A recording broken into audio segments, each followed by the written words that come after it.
अगर आपने इंटरस्टेलर देखी है और मूवी खत्म होने के बाद आपको ऐसा लग रहा है कि भाई एक्चुअली क्या हुआ, तो आप बिल्कुल अकेले नहीं हैं, क्योंकि इंटरस्टेलर कोई सिंपल साइंस मूवी नहीं थी। ये एक ऐसी फिल्म थी जहां space, time, gravity, black holes, wormholes, relativity, higher dimensions, human survival और लव सब कुछ एक ही स्टोरी में कनेक्टेड था। लेकिन सबसे इंटरेस्टिंग बात यह है कि मूवी जितनी कॉम्प्लिकेटेड साइंस के बारे में है, उतनी ही डीपली एक फादर और डॉटर के रिलेशनशिप के बारे में भी है। तो आज हम इंटरस्टेलर की पूरी स्टोरी शुरुआत से एंड तक सिंपल और इजी भाषा में समझेंगे। मतलब आपने मूवी देखी हो या ना देखी हो, आपको बहुत मजा आने वाला है। सो इस चैनल को जरूर सब्सक्राइब कर लो। तो चलिए शुरू करते हैं। मूवी फ्यूचर की अर्थ से स्टार्ट होती है और उस अर्थ में सारी चीजें बदल गई हैं। दुनिया में एक मिस्टीरियस एनवायरमेंटल क्राइसिस आ चुका है। फार्मिंग ऑलमोस्ट इम्पॉसिबल होती जा रही है। क्रॉप्स फेल हो चुकी हैं, फूड शॉर्टेज बढ़ चुकी है और सबसे कॉमन चीज बन चुकी है डस्ट स्टॉर्म्स। हवा में इतनी ज्यादा धूल है कि लोगों के घर तक धूल से भर जाते हैं। धीरे धीरे वीट जैसे कॉमन क्रॉप्स खत्म हो चुके हैं और अब कॉर्न यानी मक्के की फार्मिंग भी ह्यूमैनिटी के सर्वाइवल के लिए एक्सट्रीमली इंपॉर्टेंट बन गई है। सिचुएशन इतनी खराब है कि दुनिया को अब साइंटिस्ट नहीं, फार्मर्स की जरूरत है। और इसी दुनिया में रहता है मूवी का मेन कैरेक्टर कूपर। कूपर पहले नासा में एक पायलट था, लेकिन अब वो नासा में काम नहीं करता। वो एक फार्मर है और अपने खेत में कॉर्न उगाता है। कूपर के 2 बच्चे हैं, उसका बेटा टॉम और उसकी बेटी मर्फ। टॉम कंपैरेटिवली प्रैक्टिकल और फार्मिंग में इंटरेस्टेड है, लेकिन मर्फ कंप्लीटली डिफरेंट है। वो एक्सट्रीमली इंटेलिजेंट है, क्यूरियस है और साइंस में उसकी बहुत ज्यादा इंटरेस्ट है। और कूपर और मर्फ का रिलेशनशिप एक्चुअली पूरी मूवी का ना इमोशनल हार्ट है। तो मूवी शुरू होती है और मर्फ के बेडरूम में कुछ अजीब चीजें होने लगती हैं। बुक शेल्फ से बुक्स बार बार अपने आप गिरने लगती हैं। कभी फ्लोर पर डस्ट के स्ट्रेंज पैटर्न्स बन जाते हैं और मर्फ को लगता है कि उसके रूम में गोस्ट है। वो कूपर को बार बार बताती है कि मेरे रूम में कोई है, लेकिन कूपर गोस्ट पर बिलीव नहीं करता। वो साइंस को फॉलो करने वाला आदमी है। उसका मानना है कि अगर कोई चीज समझ नहीं आती तो इसका मतलब ये नहीं कि वो सुपरनैचुरल है। उसे वो साइंटिफिकली इन्वेस्टिगेट करना चाहिए। मर्फ कूपर को याद दिलाती है कि उसने ही तो उसे सिखाया था कि साइंस का मतलब उन चीजों को समझने की कोशिश करना है जिन्हें हम एक्चुअली समझ नहीं पाते। कूपर इस बात को सीरियसली लेता है और एक रात वो मर्फ के रूम में बैठकर ऑब्जर्व करता है कि एक्चुअली हो क्या रहा है। धीरे धीरे उसे पता चलता है कि बुक्स रैंडमली नहीं गिर रही। कोई इनविजिबल फोर्स है जो एक स्पेसिफिक पैटर्न में मूव कर रहा है। और फ्लोर पर जो डस्ट की लाइंस बन रही हैं वो भी रैंडम नहीं है, उनमें एक पैटर्न है। कूपर समझ जाता है कि ये इन्फॉर्मेशन है और इन्फॉर्मेशन एक स्ट्रेंज कोड में दी जा रही है। यहाँ मूवी इंट्रोड्यूस करती है बाइनरी कोड को। बाइनरी बेसिकली लैंग्वेज है जिसमें इन्फॉर्मेशन को 1 और 0 के फॉर्म में रिप्रेजेंट किया जाता है। कूपर डस्ट के पैटर्न्स को डिकोड करता है और उसे एक सेट ऑफ कोऑर्डिनेट्स मिल जाते हैं। ये कोऑर्डिनेट्स उसे एक सीक्रेट लोकेशन पर ले जाते हैं और कूपर और मर्फ वहां पहुंच जाते हैं। और कूपर को जो दिखाई देता है उससे वो शॉक्ड हो जाता है। वहाँ एक सीक्रेट फैसिलिटी है और उस फैसिलिटी में नासा अभी भी एग्जिस्ट कर रही है। कूपर को पता चलता है कि दुनिया को लगता है कि नासा खत्म हो चुकी है, लेकिन रियलिटी में नासा सीक्रेटली एक बहुत बड़े मिशन पर काम कर रही है। रीजन सिंपल है, अर्थ पर ह्यूमंस के लिए परमानेंट सस्टेनेबिलिटी नहीं रह गई है। अगर क्रॉप्स इसी हिसाब से फेल होती रही तो इवेंचुअली ह्यूमैनिटी के पास खाने के लिए कुछ नहीं बचेगा, और जब फूड ही नहीं बचेगा तो ह्यूमन सिविलाइजेशन सर्वाइव कैसे करेगी। लेकिन नासा के पास एक होप है।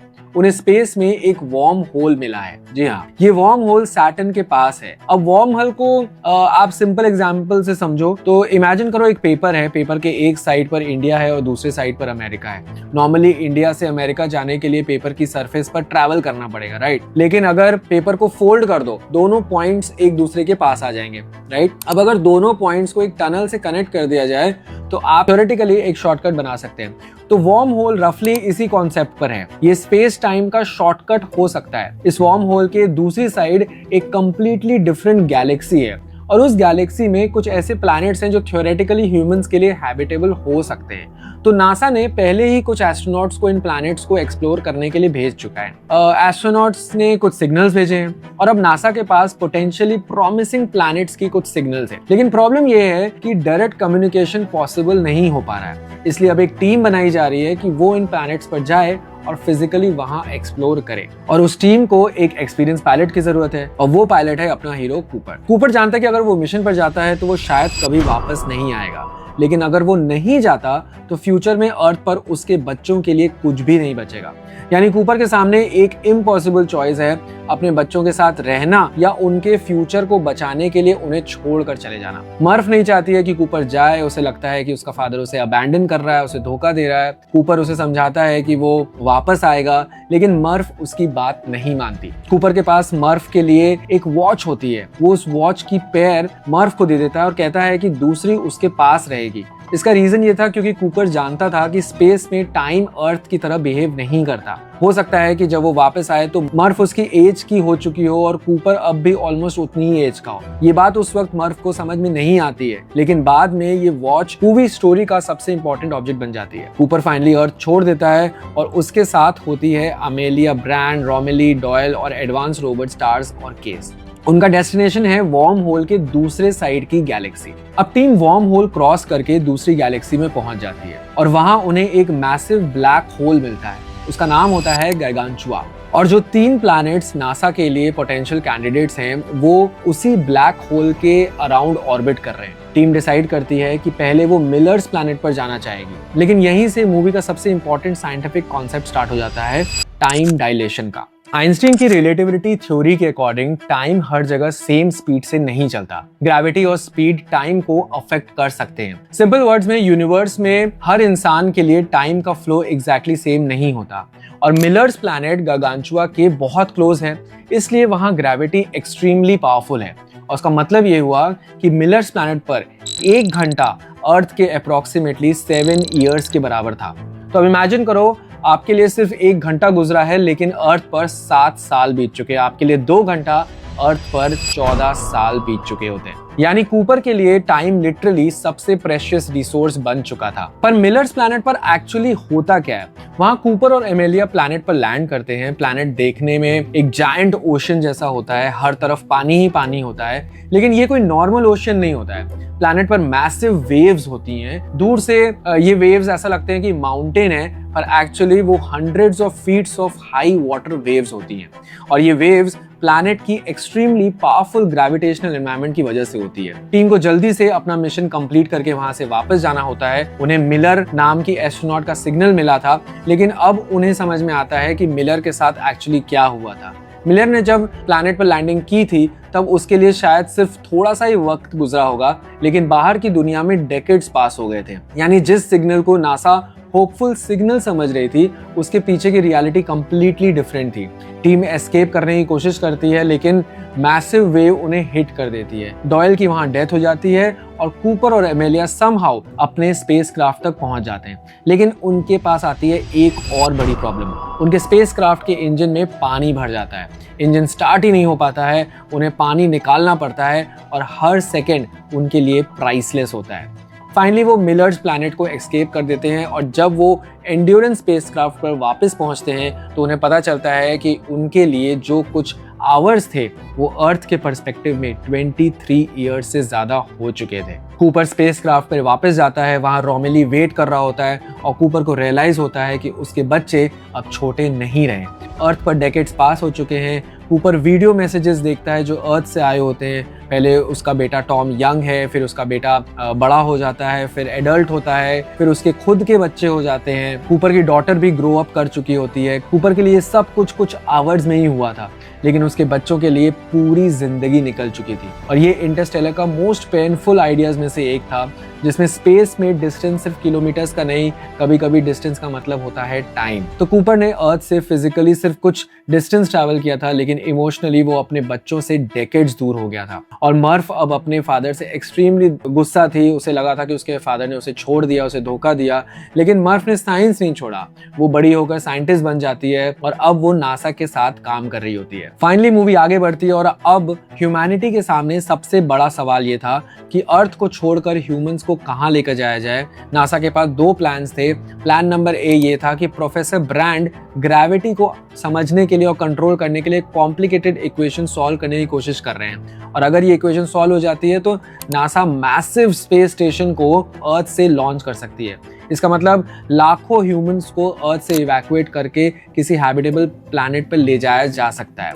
और दूसरा प्लान होता है प्लान बी। अगर प्लान ए फेल हो जाता है तो ह्यूमंस को डायरेक्टली सेव नहीं किया जाएगा। इंस्टेड नए प्लैनेट पर ह्यूमन पॉपुलेशन रीस्टार्ट की जाएगी। इसके लिए thousands of frozen human embryos को यूज किया जा सकता है। यानी अगर करंट ह्यूमैनिटी अर्थ पर सर्वाइव नहीं कर पाती तो कम से कम ह्यूमन स्पीशीज को कंटिन्यू किया जा सकेगा।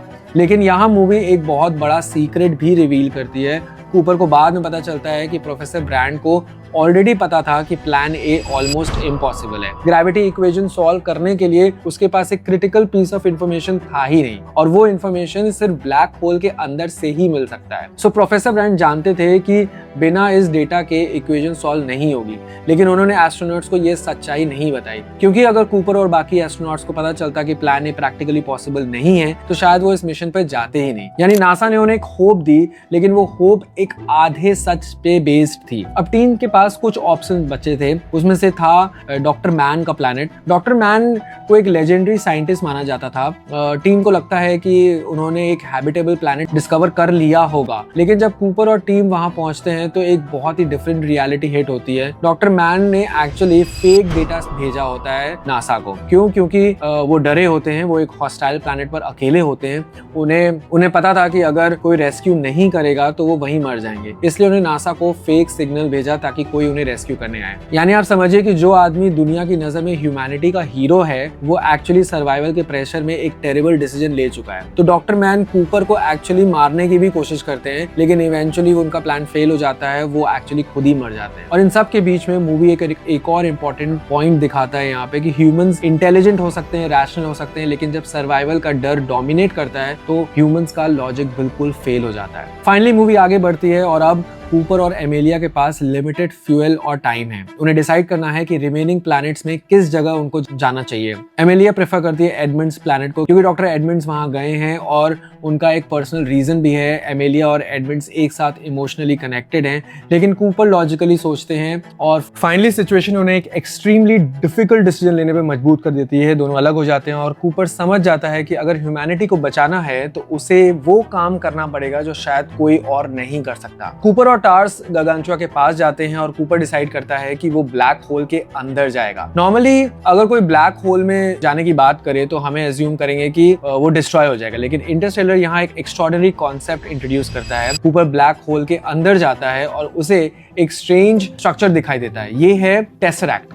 टेसरैक्ट को सिंपल लैंग्वेज में समझना हो तो इमेजिन करो कि हम 3D वर्ल्ड में रहते हैं। हम left, right, up, down, forward, backward move कर सकते हैं, लेकिन टेसरैक्ट में कूपर टाइम को भी एक फिजिकल डायमेंशन की तरह एक्सपीरियंस करता है। उसे मर्फ के बेडरूम के डिफरेंट मोमेंट्स एक साथ दिखने लगते हैं। मर्फ का चाइल्डहुड, मर्फ का टीनेज, मर्फ का एडल्ट लाइफ, अलग अलग मोमेंट्स एक जायंट स्ट्रक्चर की तरह उसके सामने आ जाते हैं। और तब कूपर को सबसे बड़ा रियलाइजेशन होता है। आपको याद होगा हमने मूवी में बताया था स्टार्टिंग में कि मर्फ के रूम में बुक्स गिरती थी, डस्ट के पैटर्न्स बनते थे। मर्फ बोलती थी कि मेरे रूम में कोई गोस्ट है। अब कूपर को समझ में आता है कि गोस्ट कोई सुपरनैचुरल स्पिरिट वहां नहीं थी, एक्चुअली गोस्ट कूपर खुद था। जो इनविजिबल फोर्स मर्फ के रूम में बुक्स को मूव कर रही थी वो कूपर खुद था। जो डस्ट के पैटर्न्स बना रहा था वो कूपर खुद था। जो कोऑर्डिनेट्स भेज रहा था वो कूपर खुद था। यानी मूवी के बिगिनिंग में जो मिस्ट्री थी उसका आंसर मूवी के एंडिंग में यहीं पर मिल रहा होता है। कूपर ही अपना पास्ट सेल्फ को इन्फ्लुएंस कर रहा होता है, लेकिन कूपर के पास एक और इम्पोर्टेंट काम होता है। टार्स ने ब्लैक होल के अंदर से जो क्वांटम डेटा कलेक्ट किया था वही इंफॉर्मेशन मर्फ को चाहिए। अगर मर्फ ये डेटा समझ जाएगी तो ग्रेविटी इक्वेशन सॉल्व हो सकेगी, और अगर ग्रेविटी इक्वेशन सॉल्व हो जाएगी तो प्लान ए एक्चुअली एग्जीक्यूट हो सकता है। यानी कूपर के पास ह्यूमैनिटी को बचाने का लास्ट पजल का एक पीस था, लेकिन वो नॉर्मल कम्युनिकेशन के थ्रू डेटा भेज नहीं सकता था।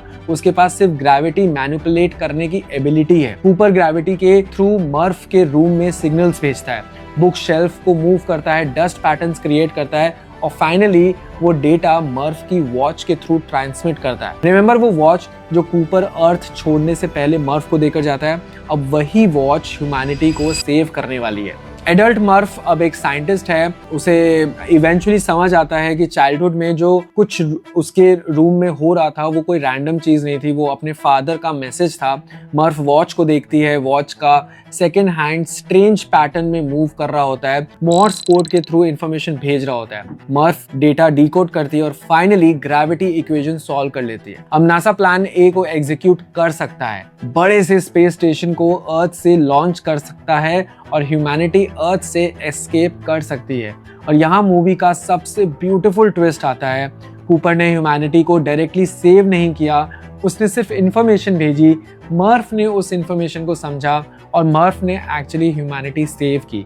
यानी कूपर ने अपनी डॉटर को बचाने के लिए अर्थ छोड़ दिया था और अल्टीमेटली उसकी डॉटर ने पूरी ह्यूमैनिटी को बचाया। लेकिन अब कूपर का क्या हुआ? सो टेसरेक्ट इवेंचुअली कोलैप्स हो जाता है, कूपर स्पेस में रिलीज हो जाता है और ह्यूमंस उसे रेस्क्यू कर लेते हैं। जब कूपर आंखें खोलता है तो वो एक स्पेस स्टेशन पर होता है और यहाँ एक और इमोशनल शॉक मिलता है उसे कि कूपर की फिजिकल एज अब भी रिलेटिवली यंग है, लेकिन ह्यूमैनिटी के पर्सपेक्टिव से डेकेड्स पास हो चुके हैं। मर्फ अब एक ओल्ड वुमेन हो जाती है। कूपर फाइनली अपनी डॉटर से मिलता है, लेकिन जिस डॉटर को वो बचपन में छोड़ कर गया था वो अब अपनी लाइफ के एंड फेज में है। लेकिन मर्फ कूपर से कहती है कि पेरेंट्स को अपने बच्चों को मरते हुए नहीं देखना चाहिए।